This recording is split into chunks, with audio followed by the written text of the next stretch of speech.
오늘은 기쁜 성탄절입니다. 오늘 이 시간 말씀은 왕의 별이라는 제목으로 마태복음 2장 1절에서 12절 말씀을 가지고 말씀을 같이 나누기를 원합니다.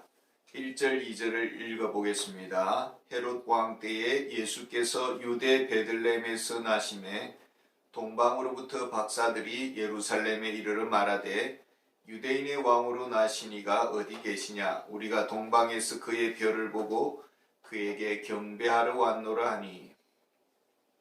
마태복음은 예수님의 제자인 마태가 기록했습니다. 마태의 이름은 주님의 선물이라는 뜻입니다. 주님의 선물 중에 마태가 받은 선물이 무엇이었을까요? 마태는 세리였습니다. 세관원이었습니다. 로마 정부를 위해서 동족의 혈세를 빨아먹는 그런 매국노라는 딱지가 붙어있는 사람이었습니다. 당시 로마가 이스라엘을 지배하고 있었고 이스라엘은 로마의 식민지로서 많은 고통을 당했는데 세리들은 로마의 편에 서서 백성들 동족들의 고혈을 빨아먹는 그런 극혐의 사람이었다라는 것을 알 수가 있습니다. 그 중에 우리가 잘 아는 세리장 삭개오도 있습니다. 주님은 매국노라고 불리우는 이런 극혐의 사람 마태를 제자로 받아주었습니다.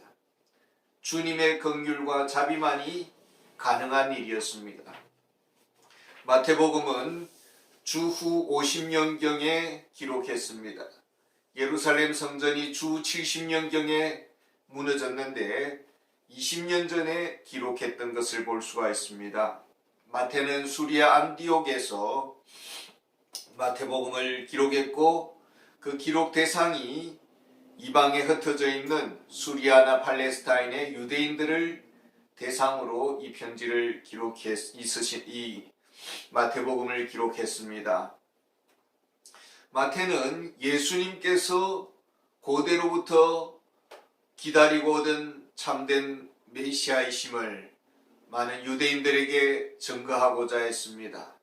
동시에 왜 유대인들이 예수님을 거부했는지에 대해서 마태복음은 밝혀주고 있습니다. 헤롯 왕은 에돔인이었습니다. 유대인이 아니었습니다. 로마의 정치의 힘을 입어서 유대의 분봉왕으로 오랜 세월을 보내왔습니다. 그 왕의 자리를 지킨다라는 것은 보통 수고가 아닙니다. 그것도 에돔 사람이 유대 나라에 와서 왕으로서 군림을 하는데 20년이 아니라 헤롯 왕은 오랜 세월을 이렇게 자기의 자리를 지켰다는 것은 보통 정말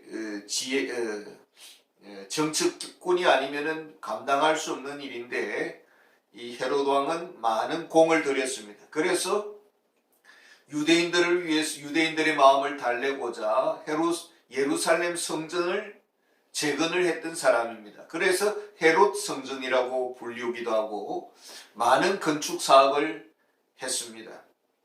이제 헤롯이 나이가 70세 정도 되었는데 정치가로서 많은 수고를 했고 또 이제 말년에는 좀 평안하게 말년을 보내기를 원하는 것입니다. 그런데 어느 날 혜성같이 나타난 자들이 있었고 이 헤롯 왕의 이 왕자를 흔드는 그런 무리들이 생겨났습니다. 바로 동방에서 온 박사들입니다. 저들은 큰 상단을 이끌고 한두 사람이 온 것이 아닙니다. 큰 상단을 이끌고 예루살렘에 찾아왔습니다. 그리고는 유대인의 왕으로 나신 이를 찾고 있는 것입니다. 지금 유대에는 헤롯이라는 왕이 있는데 헤롯은 조금 전에도 말씀드렸듯이 유대인이 아니라 에돔인입니다. 에돔인이기 때문에 늘 노심초사하면서 이 팔레스타인 유대 땅을 지배해 온 것입니다. 그런데 새로운 왕이 태어났다라는 이 소식에 고요히 잠든 중에 찬물을 끼얹은 격이 되는 것이죠. 동방에서 온 박사들은 파르티아인들이라고 그렇게 말을 하고 있습니다. 파르티아인들이라는 것은 고대의 4,500년 전에 주후 4,500년 전에 메데와 파사에 있어서 메데, 당시에는 메데가 페르시아를 거의 지배하다시피 했는데 점점 페르시아가 힘이 세어져서 메데를 삼켜버렸습니다. 근데 이 메데에 속한 사람들이 바로 이 파르티아인들입니다. 이 박사들은 단지 천문학만 공부한 것이 아니라 국가의 제사 문제 그리고 왕을 세우는 일, 이러한 정치적인 문제도 깊이 관여하는 아주 나라의 실력자들이었습니다. 헤롯 왕은 이런 자기가 팔레스타인의 유대인들을 통치하는 기간에도 여기에 많은 파르티아인들이 정착해서 살고 있었고 이들을 쫓아낸 것입니다. 물리력으로 쫓아내었습니다. 그렇기 때문에 정치적인 면에서 헤롯 왕과 이 파르티아인들 사이에는 좋지 않는 관계가 형성된 상태였는데 이 파르티아인들의 인중에 이런 고문격인 그런 박사들이 이렇게 찾아온 것입니다. 예수님 당시에 저들이 지금 동방 박사들이 왔지만은 사실은 이미 500년 전에 메데 파사 그 시절에는 다니엘이라는 유대에서 포로로 끌려온 현자가 있었습니다. 다니엘은 그 국가의 고문으로서, 페르시아의 고문으로서, 바벨론의 고문으로서 오랜 세월 자리를 지키고 있었습니다. 그리고 단지 자리만 지켰던 것이 아니라 유대인으로서 메시아가 오실 것을 이 사람들에게, 메데파사 또 바벨론 사람들에게, 현자들에게 가르쳤다라고 전해지고 있습니다. 그 결과가 지금 동방 박사들이 왕의 별을 보고 지금 찾아온 것입니다. 하나님의 시간에 이 한 사람의 그 발자취가 지금 이렇게 후대의 역사에 지금 영향을 미치고 있다는 것을 알 수가 있습니다. 동방에서 온 박사들은 왕의 탄생을 축하드리면서 경배하기 위해서 왔다라고 방문 목적을 분명히 밝혔음에도 불구하고 헤롯 왕은 다른 생각을 가지고 있습니다. 저들이 지금 새로운 이 유대 땅에 새로운 왕을 옹립하기 위해서 지금 계략을 꾸미고 있다고 생각을 한 것입니다. 고요한 인생의 말년을 보내려고 했는데 헤롯 왕에게는 너무나도 충격적인 일이었습니다. 그래서 어떻게 해서든지 폭력을 행사해서라도 이 문제를 해결하려고 했고 마침내는 2살 이하의 모든 남자들을 죽이는 그런 일이 발생했던 것입니다. 헤롯은 유대의 율법학자들을 소집했습니다. 4절에 보면은 왕이 모든 대제사장과 백성의 서기관들을 모아 그리스도가 어디서 나겠느냐 물으니, 당시 서기관들 중에는 바리새인 출신 서기관도 있고 사두개인 출신 서기관들도 있습니다. 바리새인 율법학자들은 성경을 문자적으로 해석하는 사람들입니다. 그래서 성경 내용 그대로를 지금 밝혀주고 있는 것입니다. 미가서 5장 2절에 이런 예언이 있습니다. 이르되 유대 베들레헴 요니 이는 선지자로 이렇게 기록된 바, 또 유대 땅 베들레헴아 너는 유대 고을 중에서 가장 작지 아니하도다. 내게서 한 다스리는 자가 나와서 내 백성 이스라엘의 목자가 되리라 하였음이니라. 여기서 이스라엘의 목자라는 것은 양치기 목자가 아니라 이스라엘의 통치자가 날 것이다 라는 뜻입니다. 그렇다면 이 예언이 성취되는 시점이 이르렀다라는 것을 말해주고 있습니다. 그렇다면 이 대제사장과 서기관들은, 율법의 서기관들은 자신들이 성경을 분명히 알고 있었습니다. 그리고 지금 여기에 대한 분명한 결과물이 동방박사들을 통해서 나타나고 있습니다. 현실화되었습니다. 성경 말씀이 현실적으로 지금 나타나고 있는 상황인 것이죠. 그렇다면 이 대제사장들과 율법의 서기관들은 동방박사들보다 더 흥분하고 더 설레이고 그동안 기다리던 메시아가 왔다고 하는데 그런 격한 반응이 일어나야 되지 않겠습니까? 그런데 이 서기관들은 저들의 묻는 말에 대답만 할 뿐이고 사돈낱말하듯이 전혀 자신들과는 상관은 없다는 듯이 지금 대답을 하고 있는 것입니다. 동방박사 너희들이 그 왕의 별을 찾든지 말든지 메시아를 찾든지 말든지 헤로드 왕이 메시아를 찾든지 말든지 우리와는 아무런 상관없다는 듯이 성경 말씀을 마치 전설의 고향처럼 받아들이고 있다라는 것입니다. 무관심한 대제사장들, 무관심한 서기관들이었다라는 것을 알 수가 있습니다. 하나님의 말씀을 잘 알고 있음에도 불구하고 저들은 메시아를 반기지도 않았고 관심을 기울이지도 않았습니다. 단지 성경을 하나의 지식적 정보 차원에서 그냥 가지고 있었다라는 것을 알 수가 있습니다. 마태복음의 저자인 이 마태는 이 유대인들이 왜 메시아를 거부했는지에 대해서 지적을 하고 있습니다. 저들은 하나님의 말씀을 가지고 있었습니다. 율법의 하나님의 계시의 특별 계시를 가지고 있었습니다. 받았습니다. 그러나 정작 메시아가 왔다라는 소식에 저들은 무관심했습니다. 나와는 전혀 상관없는 것처럼 성경 말씀은 하나의 전설인 것처럼 지금 내가 당장 배부르고 내 자리에 아무런 문제가 없다라고 생각하는 동안 저들은 단지 자족하고 있었고 메시아는 별로 필요 없는 존재로 생각하고 있었다라는 것입니다. 메시아의 예언의 실제, 메시아의 예언의 성취에 대한 그 기대는 그저 동방박사들에게 던져주고 있는 것입니다. 오히려 이방인 헤롯 왕과 동방박사들이 메시아의 오심에 대해서 흥분하고 귀를 기울이고 놀라고 있습니다.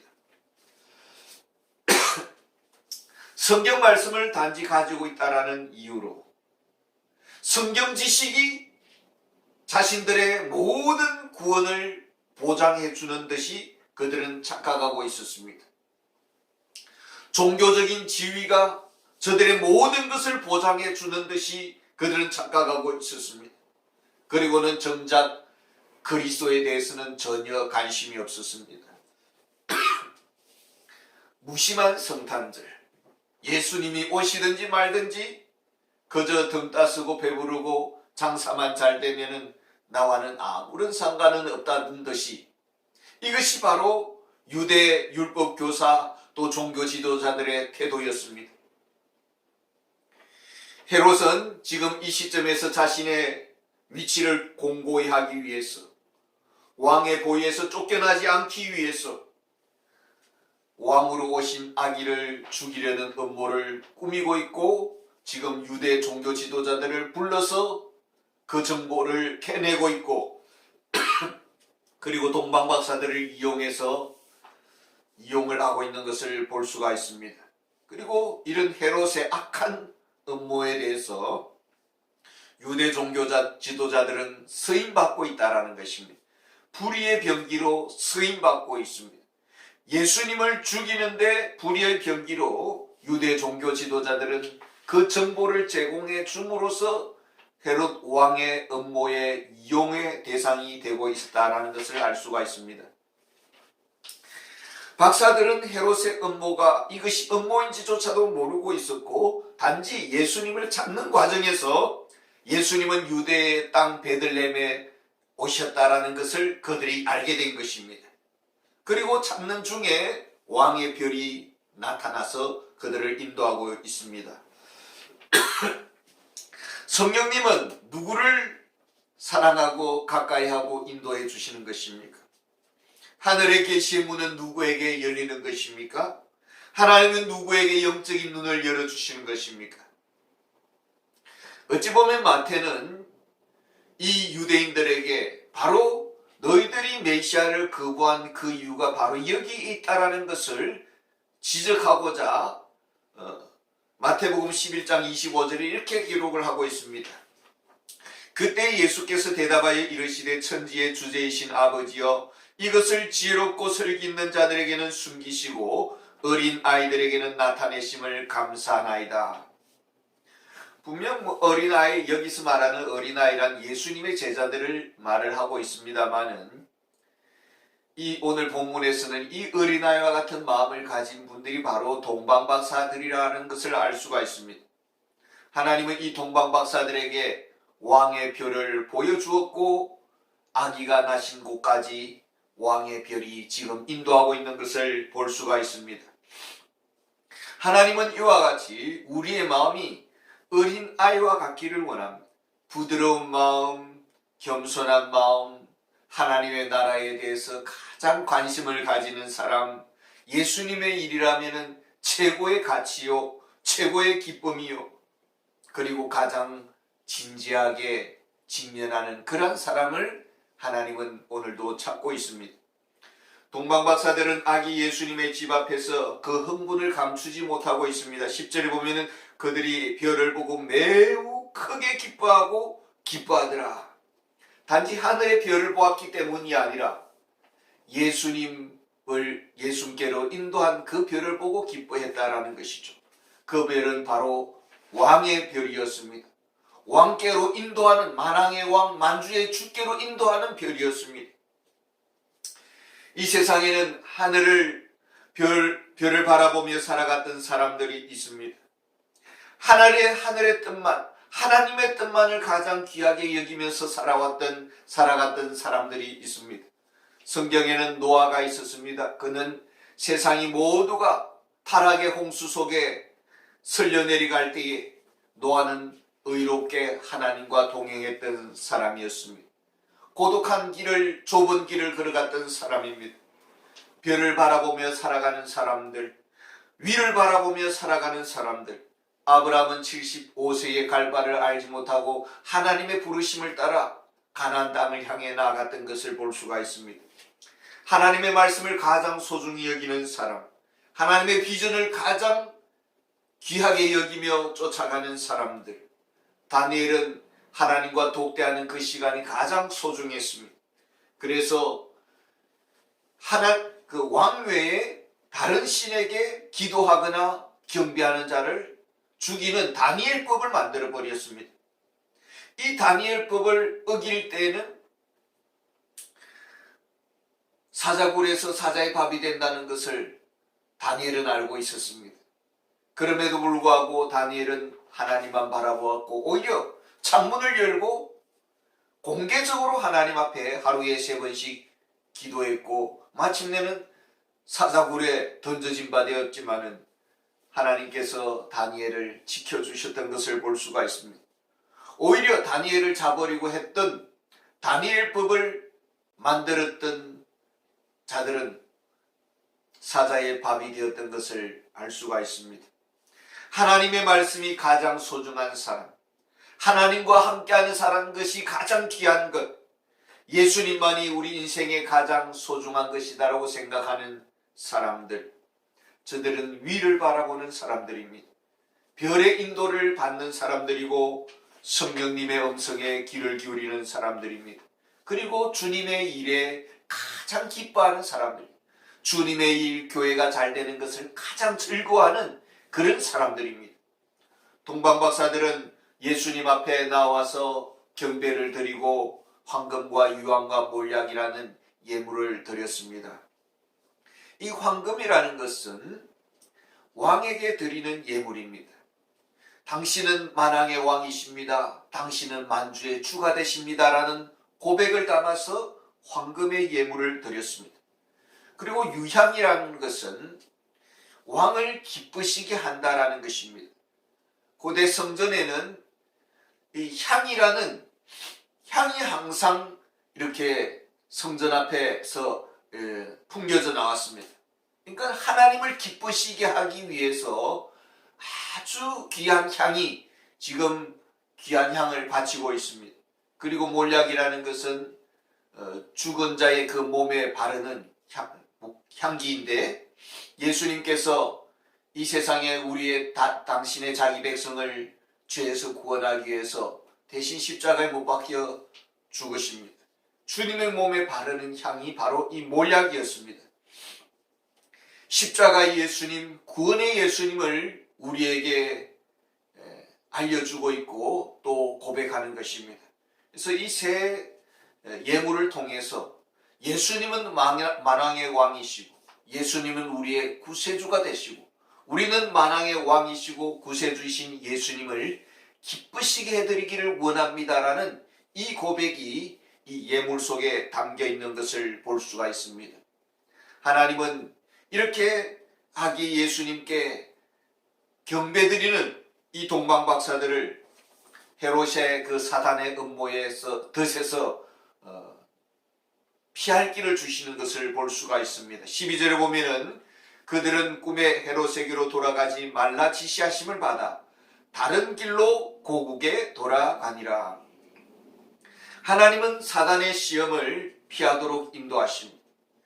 어린아이와 같은 오직 하나님의 나라에 관심을 가지는 사람들에게 사단의 시험을 피할 수 있도록 인도해 주시는 것을 볼 수가 있고 오히려 유대 종교 지도자들은 헤롯의 그 음모에 휘말리는 것을 볼 수가 있습니다. 어린아이와 같이 그 별의 인도하심을 받는 동방박사들은 헤롯의 음모 사단의 시험에서 벗어났던 것을 알 수가 있습니다. 우리에게 이런 동방박사들과 같은 그런 어린아이의 마음은 있습니까? 정말 이 크리스마스 성탄절날 예수님을 기쁘시게 하고자 하는 그런 마음은 우리에게 있습니까?